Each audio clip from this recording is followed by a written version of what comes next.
Dans cette ancienne gendarmerie, une cinquantaine d'étrangers viennent de s'installer. Des réfugiés afghans, guinéens ou turcs, qui cohabitent désormais avec les 4500 habitants de Saint-Léonard-de-Noblat. Une petite commune partagée entre hospitalité... Ils sont mieux ici à la campagne que ailleurs, je pense. ...et interrogation. Pourquoi ici? Pourquoi les accueillir? Est-ce que c'est des gens qui vont rester dans leur coin ou est-ce qu'ils vont s'intégrer Ces inquiétudes sont-elles justifiées? Pour répondre à cette question, direction Uzerche, à 60 km. Un village qui accueille 30 demandeurs d'asile depuis 7 ans. La commune idéale donc pour faire le bilan des avantages et inconvénients de recevoir des réfugiés à la campagne plutôt qu'en ville.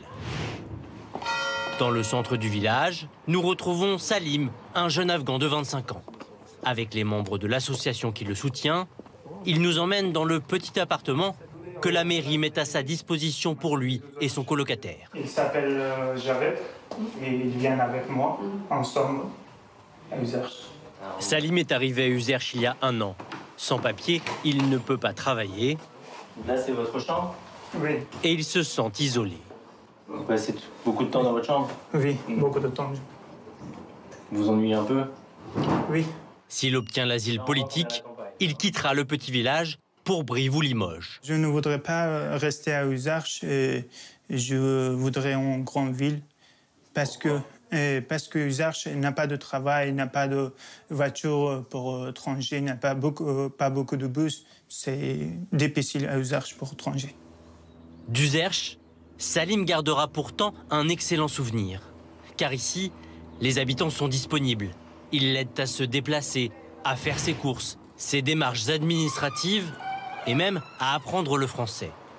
Cet après-midi-là, le cours est assuré par cette institutrice à la retraite et bénévole. Et rouge. On est 17. Tu sais écrire 17? Les cheveux. La relation entre les Uzerchois et les étrangers est-elle pour autant un fleuve tranquille? Tout dépend à qui vous posez la question. Ici, on les voit pas du tout. Vous avez l'impression qu'ils apportent des choses ou pas à la ville? Nous, on le voit pas. On ne voit pas ce qu'ils apportent en se mélangeant pas avec nous. Ça fait un coup de jeune dans cette ville. Moi, je trouve ça très positif. Et puis, ils sont vraiment adorables. Moi, j'en connais pour qui je fais un peu de dessert et ils me font des plats sénégalais. Enfin, c'est... Si, dans l'ensemble, c'est bien. Un ressenti plutôt positif. Et d'après la mairie, aucun incident lié à l'accueil des migrants en 7 ans. Peut-être parce que la commune de 3000 habitants n'a pas accueilli trop de réfugiés par rapport à sa capacité. C'est en tout cas ce qu'explique cet élu. Là, on a trouvé le bon ratio. C'est pas inquiétant, 30 personnes. 100, ça pourrait l'être.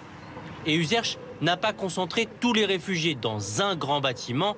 Elle les a répartis dans plusieurs appartements. Quand on les voit, ils sont par 2, par 3 ou par 5, mais jamais plus. Donc il n'y a pas d'effet groupe, foule qui peut inquiéter certaines personnes.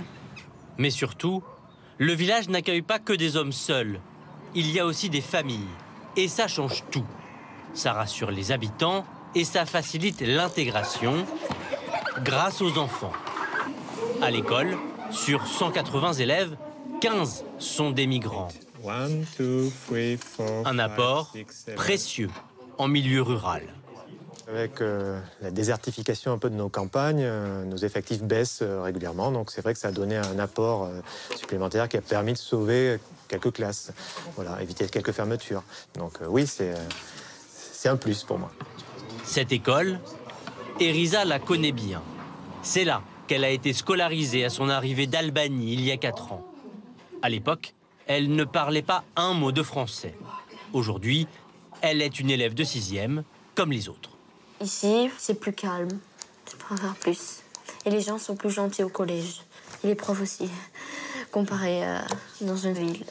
Dans sa famille, tout le monde a aujourd'hui des papiers, habite et travaille dans le village. Son grand frère, Kreshnik, est bûcheron.